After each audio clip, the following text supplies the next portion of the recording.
Well, folks, the scandal-plagued former New York Governor Andrew Cuomo has officially jumped in the race to be the next New York City mayor. Andrew Cuomo is currently leading in the polls, leading in the betting odds to be the next New York mayor. As we know, Cuomo, he was the attorney general from New York from 2007 to 2011, and then the New York governor from 2011 to 2021, which then he had to resign in complete disgrace in 2021 after an independent investigation found that he sexually harassed 11 different women. He was also heavily criticized at the same time for his response to the COVID pandemic when he required nursing homes to accept hospitalized COVID-19 patients, which led to thousands of unnecessary deaths. Thousands of unnecessarily deaths. And then the fact that there were scandals about the fact that they undercounted the number of nursing home deaths that occurred in New York City. But before we get into it, drop down below, hit that subscribe button, make sure you never miss another video in the future from us again. Now, we know Andrew Cuomo has announced he's running for the New York City Mayoral Race. He just announced a couple days ago, and some key campaign issues that he's already started talking about are affordability, public safety, education, and job creation. And as of right now, Cuomo is considered the front runner for this race for the Democrats. Now, he has the backing of the super PAC Fix the City, which they're aiming to spend about $15 million in this upcoming governor's race to unseat current mayor Eric Adams, who, as we know, back in September of last year, following a series of criminal investigations, Adams was indicted on federal bribery, fraud, and conspiracy charges. He's the first New York City mayor to be charged with crimes while in office. He also has received many calls to resign. Upwards of 70% in certain polls say that he should resign and should not run, which is absolutely ridiculous, which, of course, then we know on February 10th, the United States Justice Department ordered federal prosecutors to dismiss all charges against Adam at that time. So we're going to see what's going to happen in this race. Obviously, right, as you can see right here, by Marist College found that he had a 26% approval rating, and 69% of people thought he should resign. He should resign. Which, you know, Adams, after he got indicted, tried to move as far to the right as he could because he knew Trump was going to win the election and tried to get in Trump's good graces.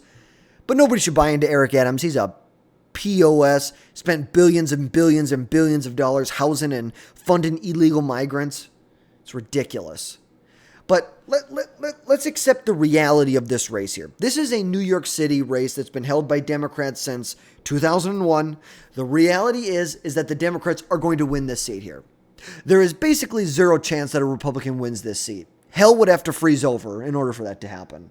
And just like California and just like Chicago, people have no one to blame except the Democrat Party for the absolute shambles that this city is in. Because we know it is the Democrat policies that have been put in place by the Democrats in New York that have caused the ridiculous issues that we're seeing.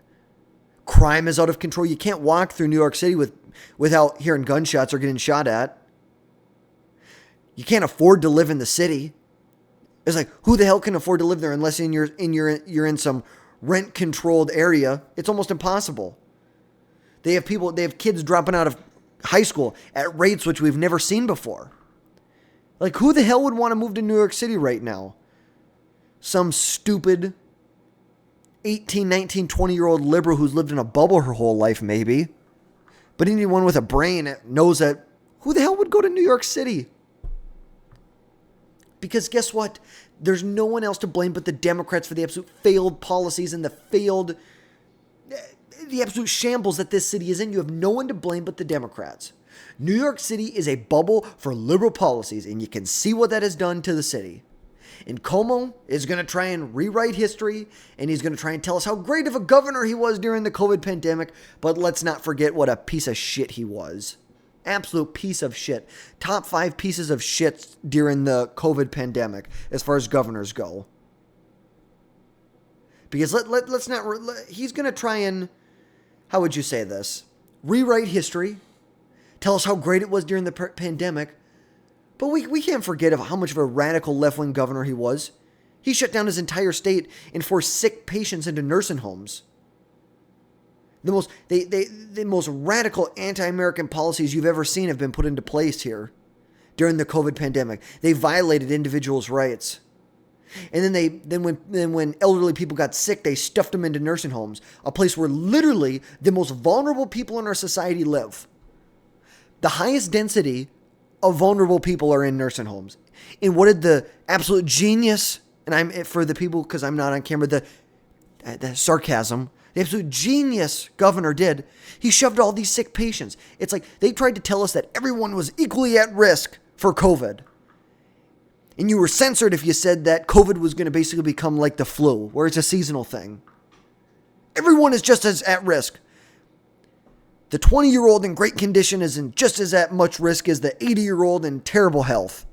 Which was a lie, by the way. Shall we just acknowledge it was a lie? Total lie. But what does he do? He shoves them all. He shoves all the sick people with all the vulnerable people. It's just sad. But with a very, very unpopular mayor in New York right now, Cuomo is very well positioned to become the next mayor of New York City. Even looking at the betting odds, wow, actually, this must have just dropped in the last couple minutes. Because when I had checked this just a couple minutes ago, before I started this video, this was actually at 73%. So, but sitting at about a 69% chance that he's going to win the Democrat nomination, which basically ensures that he will be the next mayor from New York City. Now, Cuomo's move is a bold, very bold move to reclaim some of the political relevance after he was kicked to the curb by the Democrat Party in 2021. And although the disgraced former governor is leading to replace current mayor Eric Adams, Cuomo, in his opening campaign stop, acknowledged he has made many, many mistakes in the past. But here's the kicker. Just when you thought he was getting good, he's finally going to admit some mistakes. But when he references any mistakes he makes no reference to the scandal that brought his political career down. There was no mistake there. There was no mistake in sexually harassing 11 women. There was no mistake in shoving sick COVID-19 infested patients into nursing homes where the most vulnerable people in our society are. Because here's the reality. The reality is that Cuomo is most likely will be the next mayor unless there's some radical changes that happen in the next couple months before the primary, which I think the primary is in June, I think they said. June 14th. Early voting starts on the 14th. But unless radical changes are made in the city, things are not going to change. New York City is a crime-ridden city that embodies liberal policies. It's just as simple as that. And just because you get a new mayor doesn't mean anything, because it's the same party that ruined the city. The same party that ruined the city before is going to get reelected this time. Even if it's a different person, they're going to pull the same shit, and the city will be in worse position in 4 years from now than it was today. Because just because you get a new mayor doesn't mean much is going to change, especially when it's in the same party. I don't have high hopes at all that things are going to change in this race, or that it change in New York City. It's crime infested. It's like you can't go through the subways without getting attacked. You can't walk around New York City without seeing homeless people defecating on the sidewalks. You walk through the city and it smells like sewage, open sewage. It's just sick. It's sick with these. Remember, folks, the embodiment of liberal politics. New York City, Los Angeles, Chicago, San Francisco, completely run by Democrats. This is what you get. Some of the most dangerous places in the country are run by Democrats. It's just as simple as that. You really hate to say it. You hate to say, I love this country. I love America. And it's hard to say that half of America votes for these radical, sick lunatics. But that's just the reality we're in right now. And that's why we're doing this, to make sure people understand how sick and messed up these Democrats are. So they fully understand the policies that they promote. They want to transition young children. They want to chemically mutilate young children. They want to surgically mutilate young children. And we're going to continue every day for as long as I'm upright and breathing. We're going to be getting content out to you to make sure you understand what's going on. You understand the races that are going on and the basic implications that could affect people's lives. It's just as simple as that. But that's going to wrap things up for today, folks. Drop down below. Let me know, what are your thoughts? Who do you want to lead the New York City mayoral race on the Democrat side? Who do you want to see lead New York forward? Because Kathy Hochul isn't going to do it. Mayor Adams isn't going to do it. Andrew Cuomo's not going to do it. Who the hell is going to fix New York? Somebody's got to do it. Let me know down in the comments. Hit that like button. Hit that subscribe button. Never miss another video from us again in the future. And we will catch you next time, folks.